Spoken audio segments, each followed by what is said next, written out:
What are you spending most of your time doing?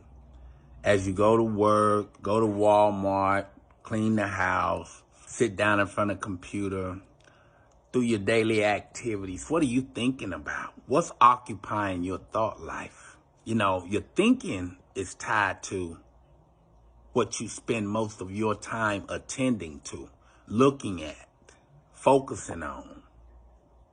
What you spend most of your time, which is your choice, by the way. You can't blame God. This is why you can't blame God. My point in the end is going to be that. But when you at work, what are you thinking about? Other than your job and work, during that time where you're worrying, you're thinking about how I'm going to pay this bill. You're thinking about what happened to the dog or what vet you should take the cat to.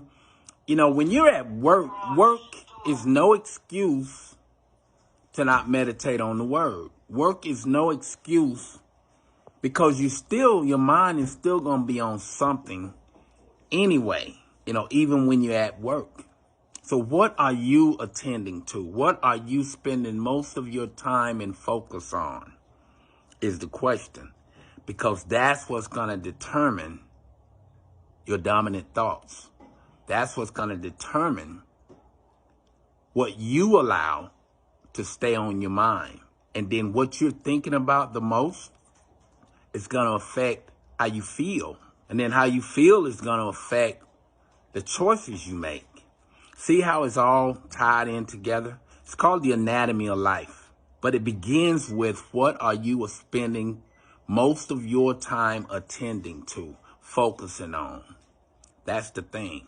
So if where you at is not where you want to be, you can track it back and it'll always go back to what you spending most of your time doing. Are you in the Word while you at work? Are you when you at home? What are you spending most of your time attending to, looking at, focusing on, talking about? Because that's what's going to determine your thought life. In Proverbs 23:7 says, as a man thinketh in his heart, so is he. So think about this and then check yourself. Don't deceive yourself.